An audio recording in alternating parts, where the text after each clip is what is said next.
네, 안녕하세요. 윌리엄 홍 부동산입니다. 오늘은 전 시간에 이어서 그 신규 주택 구매 시리즈 두 번째 시간이 되겠습니다. 그래서 전 시간에 이제 그 오너 빌더가 지은 그 집을 구매하실 때 유의사항에 대해서 이제 말씀을 드렸고요. 오늘은 신규 분양, 프리세일 콘도나 타운홈 구매 시 주의사항에 대해서 말씀을 드리고자 합니다. 그럼 바로 시작하겠습니다. 그래서 잘 아시다시피 이제 프리세일 신규 분양이라고 하면 어떤 그 대형 디벨로퍼들이 건축 전 또는 건축 중에 분양하는 콘도나 타운홈이 주로 되겠습니다. 물론 단독주택을 신규 분양하는 경우도 있긴 있습니다만은 흔치는 않고요. 주로 이제 콘도나 타운홈이 많이 있는 구조가 되겠습니다. 그래서 이제 장점은 일단은 그 시장이 굉장히 그 핫하게 이어질 때에는 완공 후 시세 차익을 이제 바라볼 수가 있죠. 그래서 옛날에는 이제 이 부분을 보고 이제 소위 전매 시세 차익을 이제 받기 위해서 이제 전매를 목적으로 하는 그러한 바이어분들도 많았는데 이게 이제 뒤에 설명을 드리겠습니다만 법으로 이제 막혔습니다. 그래서 지금은 이제 실수요자들 중심으로 거래가 이루어지고 있고요. 또 하나의 장점이라고 하면 이제 최신 설비죠. 모든 것들이 다 새 거고 최신 설비로 구성이 되어 있기 때문에 특히 이제 새 집을 좋아하시는 분들 입장에서 이제 그 신규 분양 콘도나 타운홈을 선호하시는 경향이 있죠. 근데 단점도 있습니다. 가장 큰 단점이 이제 건설 지연이죠. 왜냐하면 우리가 이제 이미 주어진 건물을 보고 사시는 게 아니라 그냥 모델 홈만 보고 사시는 개념이기 때문에 뭐 굉장히 그 최악의 경우에는 몇 년씩 지연이 되는 경우도 있거든요. 그래서 일단 건설 지연에 대한 리스크가 있고 또 디벨로퍼별로 뭐 좋은 아주 우량 디벨로퍼도 있지만은 또 상당히 그 파이낸스나 이런 부분이 취약한 그런 개발사 같은 경우에는 또 이제 그 뱅크럽트가 될 리스크도 있습니다.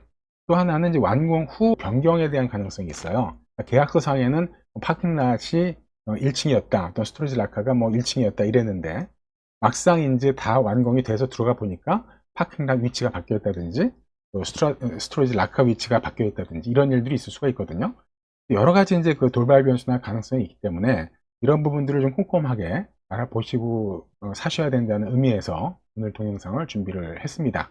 그래서 전체적으로 한 7가지 핵심 포인트들을 좀 찝어가지고 말씀을 드리고자 합니다. 제일 먼저 이제 세금 구조부터 말씀을 드리면은요. 일단 크게 이제 GST랑 Property Transfer Tax, 취득세 이 두 가지가 있는데 GST는 일반 바이어들 경우에는 일단 5%를 내죠. 그래서 이제 모든 신규 분양에 대해서 GST는 5%가 부과가 됩니다. 물론 이제 리베이트가 있긴 하지만 기본적으로 새 집에 대해서 신규 분양에 대해서는 5%의 GST가 붙습니다. 그래서 80만 불짜리 콘도를 사면은 GST가 4만 불이 부과가 되죠. 근데 first time home buyer일 경우에는 이 GST가 면제가 됩니다. 이게 지금 2025년 5월 26일 이후 계약분, 그때 이후에 이제 계약서를 쓰신 분에 해당이 되는데요. 그러니까 1 밀리언까지 100만 불 이하 신규 분양 집을 살 때에는 전액 리베이트가 됩니다. 그러니까 전액 이제 그 공제가 되는 거죠. 그래서 최대 5만 불까지 혜택을 받으실 수가 있고 100만에서 150만 불까지는 부분 리베이트가 됩니다. 점진적으로 감소가 되고요. 150만 불 초과되는 신규 분양을 사실 때는 리베이트가 전혀 없는 구조가 됩니다. 그 다음에 이제 프로퍼티 트랜스퍼 텍스 부분은 신규 분양일 경우에는 1.1밀리언 이하는 PTT가 전액 면제입니다. 이게 이제 2024년 4월부터 이제 시행이 됐고요.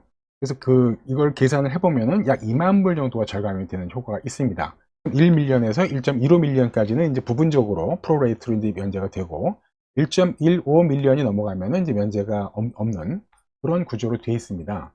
그래서 예시로 이제 설명을 드리면은요. 예를 들어서 내가 90만 불짜리 신규 분양 그 물건을 샀는데 또 내가 first time home buyer다 라고 했을 경우엔 GST는 원래는 90만 불에 대해서 5%니까 4만 5천 불이 붙어야 되지만은 first time home buyer이기 때문에 이제 리베이트로 이제 처리가 돼서 제로고요. 프로퍼티 트랜스퍼 텍스도 원래는 이제 처음 20만 불에 1%, 나머지 밸런스에 대해서 1% 이런 식으로 계산을 해 보시면은 90만 불짜리를 사게 되면은 원래는 16,000불이 나오는데 이게 신규 분양이 아까 1.1밀리언까지는 전액 면제라 그랬지 않습니까? 때문에 제로. 그래서 총 절감액이 6만 1,000불이 되겠습니다. 그러니까 90만 불짜리 신규 분양 콘도를 퍼스트 홈 바이어가 샀을 경우에 그래서 꽤 절감 효과가 크죠. 뭐 거의 10%까지는 아니지만 한 7%, 6, 7% 이상의 어떤 그 집값에 그 절세를 할 수 있기 때문에 굉장히 큰 효과가 되겠습니다. 그다음에 홈 오너 프로텍션 액트, 줄여서 HPA라 그러는데, 이 부분은 전 시간에도 제가 자세하게 설명을 드렸습니다. 그래서 이제 BC주, 특히 밴쿠버에서 1990년대 후반에 그 리키 콘도 이슈가 이제 사회적 이슈가 됐다. 왜냐하면 그 당시에 이제 캘리포니아 쪽에서 도입됐던 빌딩 코드를 이제 그 BC주에 도입을 해서 콘도를 졌기 때문에 이 B에 굉장히 그 취약한 콘도들이 됐다. 그래서 이제 이것에 대한 어떤 그 대응책으로 이제 1999년 7월 1일 이후로는 모든 신규 주택에 대해서는 디벨로퍼가 이제 서드 파티 그 인슈런스 회사로부터 홈 워런티 부분을 그 사서 보험을 이제 제공을 해라 라는 부분이 강제 조항으로 됐습니다. 그리고 이것은 디벨로퍼의 의무 사항입니다. 전 시간도 말씀드렸습니다만 저는 개인적인 오너 빌더가 지은 집에는 해당이 되지는 않겠습니다. 250 홈 워런티가 이제 의무가 됐죠. 그래서 내용은 지난 시간도 설명을 드렸습니다만 2년 동안에는 자재 및 시공하자, 그러니까 material and labor에 대한 어떤 하자가 있을 경우에 하자 보수를 해주는 거고, 5년은 이제 건물 외피, 그러니까 빌딩 엔벨로프 이쪽에 누수나 어떤 크랙 같은 게 생겼을 때 이제 그 워런티를 해주는 거고, 10년은 이제 구조적인 결함, 뭐 파운데이션이 됐든 건물 자체에 대한 구조적인 결함이 있을 때는 10년까지 워런티를 해준다 라는 내용이고요. 방금 말씀드렸듯이 이제 제3자 보험 보증입니다. 디벨로퍼가 스스로 하는 게 아니라 어떤 큰 대형 그 보험사를 토대로 해서 해주는 거기 때문에 설령 디벨로퍼가 파산이 됐다고 하더라도 안전하죠. 그래서 주로 이제 이런 그 제3자 보험사로서는 크게 있는 큰 회사들이 트래블러스 캐나다 또는 내셔널 홈 워런티 뭐 이런 여러 가지 회사들이 있습니다. 그 중에서 이제 한 두 가지 정도가 이제 그 대표적으로 이제 말씀드릴 수 있을 것 같고요.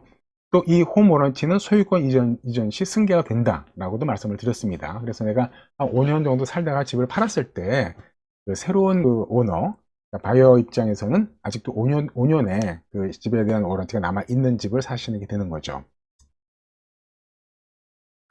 자, 신규 분양과 관련해서 이제 한 가지 독특한 점은 이제 우리가 보통 그 레사라 그래서 리얼 에스테이트 서비스 액트라는 게 있거든요. 그 일반적인 집들은 레사의 어떤 영향을 받지만 신규 분양 이런 그 프리세일 콘도나 타운홈은 레드마의 영향을 받습니다. 그래서 받는 법 체제가 좀 다릅니다. 레드마는 리얼 에스테이트 디벨롭먼트 마케팅 액트의 약자가 되겠습니다. 그래서 이 레드마에서 얘기하는 가장 중요한 부분이 뭐냐면 7일 취소권이에요. 그래서 이제 그 신규 분양 집을 이제 사실 때 계약서를 쓰지 않습니까? 그럼 그 계약서를 쓴과 동시에 분양사 사무실에서 디스클로저 스테이트먼트라는 서류를 줍니다. 굉장히 두꺼운 서류예요. 그래서 이 서류를 읽어보시고 거기다 또 이제 사인도 하고 그 다음에 계약서도 해라. 그래서 거의 이제 그 계약서 사인하는 날 이 디스클로저 스테이트먼트를 같이 주거든요. 그래서 이제 여기에 들어가 있는 내용들이 뭐냐 하면은 전체적인 이 프로젝트에 대한 내용입니다. 뭐 어떤 그 플로어 플랜이라든지 마감재를 뭘 썼고 어메니티 시설들이 뭐가 있고 디벨로퍼가 누구고 어떤 재정 상태가 있고 뭐 건축 허가, 승인 여부, 또 중요한 완공 예정일, 지원 보상에 대해서 어떤 게 있다. 또 워런티 보험은 어떤 회사의 거를 쓴다. 이런 모든 디테일한 내용들이 다 이 디스클로저 스테이트먼트에 있습니다. 그래서 이 디스클로저 스테이트먼트를 받은 날 또는 바꿔서 사인한 날로부터 7일 이내에는 무조건 그 계약서를 취소할 수가 있어요. 이게 이제 그 7일 취소권, 영어로는 쿨링업 피어리드라고 하는데 이게 되겠습니다. 그래서 이제 만약에 그 사이에 뭐 이니셜 디파짓을 냈다거나 하더라도 7일 이내에만 취소를 하면 무조건 다 이제 전액 환불을 받으실 수가 있고 이유 불문입니다.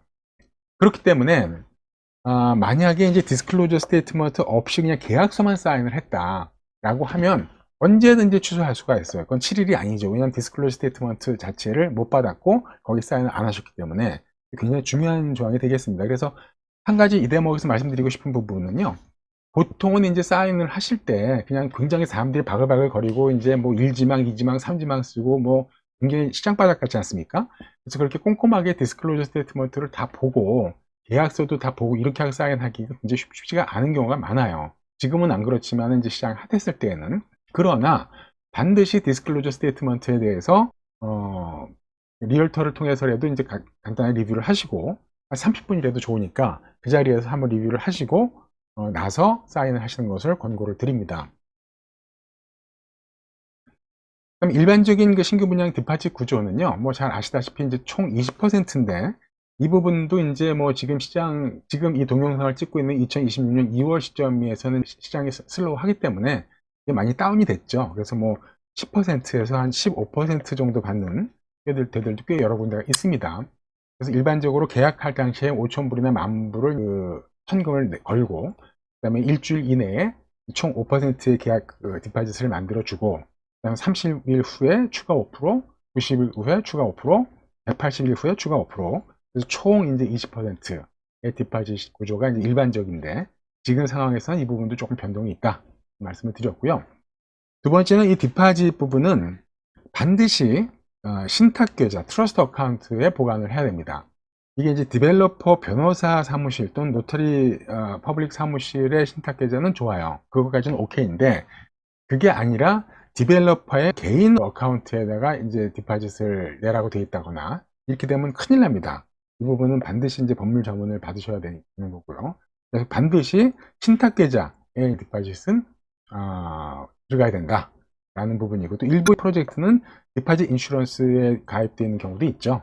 그래서 설령 그 디벨로퍼가 이제 파산을 하더라도 디파짓은 이제 안전하게 찾으실 수가 있는 그런 구조가 되겠습니다. 그리고 한 가지 특이한 사항은 이제 2025년 4월 1일부로 프리세일 서머리 폼이라는 것이 도입이 됐어요. 조금 전에 제가 이제 그 스테이트먼트, 디스클로저 스테이트먼트를 말씀을 드렸는데, 이게 굉장히 두껍다고 말씀을 드렸지 않습니까? 그거를 짧은 시간 내에 다 볼 수가 없기 때문에 그 디스클로저 스테이트먼트에 대한 요약본입니다. 이 요약본을 반드시 바이어한테 어태치를 해서 그 디스클로저 스테이트먼트를 줄 때에 같이 제공을 하게끔 되어 있고요. 여기에 이제 서머리가 다 들어가 있는 거죠. 중요한 내용들이 디파짓 일정, 환불 조건, 완공 지연 위험 이런 내용들이 다 있고, 이 부분에 대해서 이제 그 사인을 또 하게끔 되어 있습니다. 그래서 이제 이 그 프리세일 서머리 폼에 대해서 꼼꼼하게 잘 체크해 보시는 것이 굉장히 중요한 새로 바뀐 룰이 되겠습니다. 그 다음에 가장 빈번하게 발생하는 그 완공 지연에 대해서 어떻게 대응을 할까에 대한 말씀인데요. 일단은 그 용어를 살펴보시면 두 가지 개념이 있어요. Anticipated Closing Date, 그래서 예상 완공일이죠. 이 있고, 그 다음에 이제 법적으로 중요한 것은 Outside Drop Dead Date, 보통 우리가 줄여서 Outside Date라고 그러거든요. 이 개념이 있습니다. 그래서 보통 이 두 가지 날짜 사이에 120일에서 180일 정도의 차이가 나요. 그러니까 예를 들어서 예상 완공일은 2028년 1월이다, 1월 1일이다 라고 되어 있지만, 아웃사이드 데드 드랍 디파짓은 2028년 7월 1일이다 뭐 이런 식으로 이제 그 날짜가 되게 된 말씀이죠. 그래서 한 6개월 정도 많으면 6개월 정도 차이가 나는데, 중요한 것은 이 아웃사이드 드랍 데드 데이트입니다. 왜냐하면 이 날짜를 만약에 넘기게 되면, 넘겨서까지도 완공이 안 되면 그때부터는 디벨로퍼는 법적인 책임이 있거든요. 그냥 anticipated closing date만 가지고서는 아무런 법적인 책임이 없어요. 연기가 될 수도 있다, 또 단축될 수도 있습니다. 뭐 그런 경우는 별로 없지만, 때문에 이건 법적 책임이 없고요. outside drop dead date를 넘겼을 때에는 법적 책임이 있는데, 어떤 법적 책임이 있느냐, 거의 99% 이상 그냥 그동안에 받았던 디파짓 돌려주고 땡입니다. 그 이상도 이하도 없어요.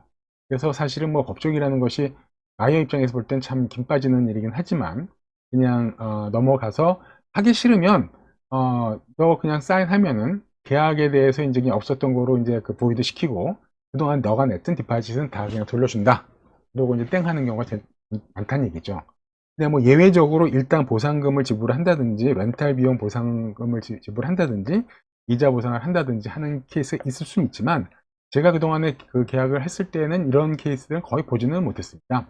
그냥 거의 99% 이상 넘어가면은 디파짓 전액 환불 끝, 그 이상도 이하도 아닌 이런 것들이 이제 그 말하자면 법적 책임이고요.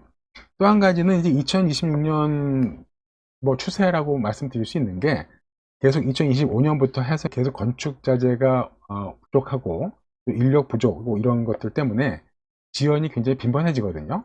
그렇기 때문에 계약서 검토 시 지연 조항이 뭐가 있는지를 한번 꼼꼼하게 확인해 보는 것도 중요할 것 같습니다. 그 다음에 이제 굉장히 중요한 내용인 전매에 대한 이야기인데요. 이 전매에 대한 전체적인 얘기는요, 이게 워낙 드릴 말씀이 많고 복잡하기 때문에 다음번에 한번 전매에 대한 것만 따로 뽑아서 별도로 준비를 좀 했습니다. 그때 자세한 말씀은 이제 드리도록 하고요. 기본 개념은 이제 완공 전에 제3자에게 내가 갖고 있는 이 권리, 계약서를 양도하는 거죠. 그래서 어사이너, 어사이니, 또 디벨로퍼 이 3자 간에 이제 그 계약이 이루어지는 부분이고요.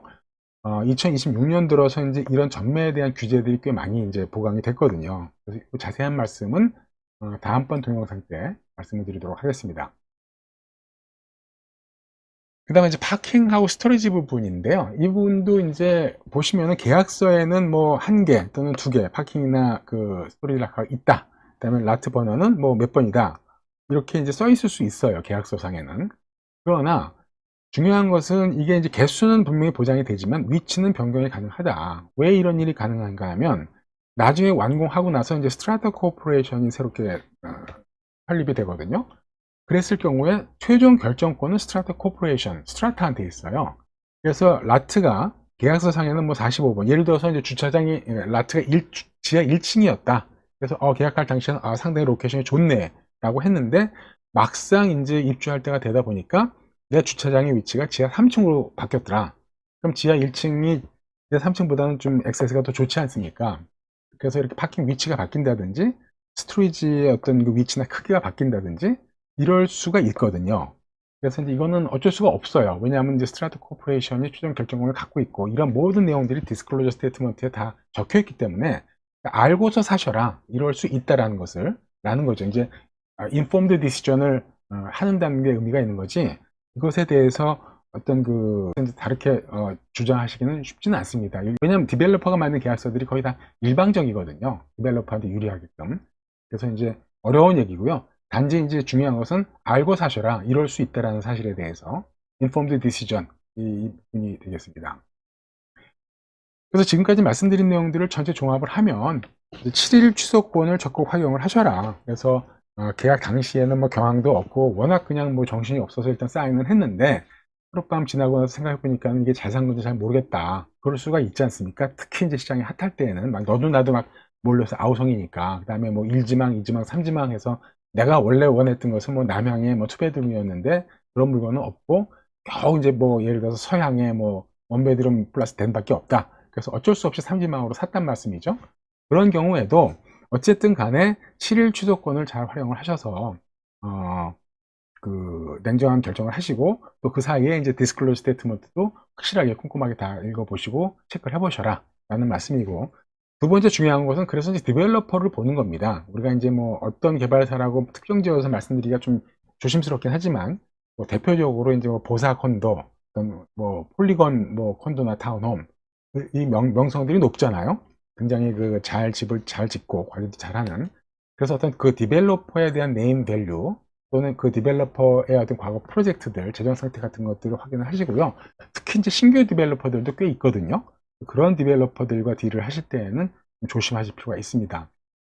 또 이제 전문가 팀 구성, 그래서 이런 그 신규 분양 콘도를 사실 때에는 이제 변호사도 이제 고용을 하셔야 되고, 또 경험이 많은 리얼터도 이제 그 섭외를 하시고, 또 모기지에 대한 부분도 잘 확인을 하셔야 될 것 같고, 어사이먼트도 굉장히 신중하게 대처를 하셔야 되고, 특히 어떤 투기 목적으로 이제 구매를 하시는 것은 지금으로선 안 된다. 과거에는 그럴 수 있었지만은 지금은 법 제도적으로도 다 이게 막혀있기 때문에 굉장히 위험한 생각이다. 라는 말씀이고요.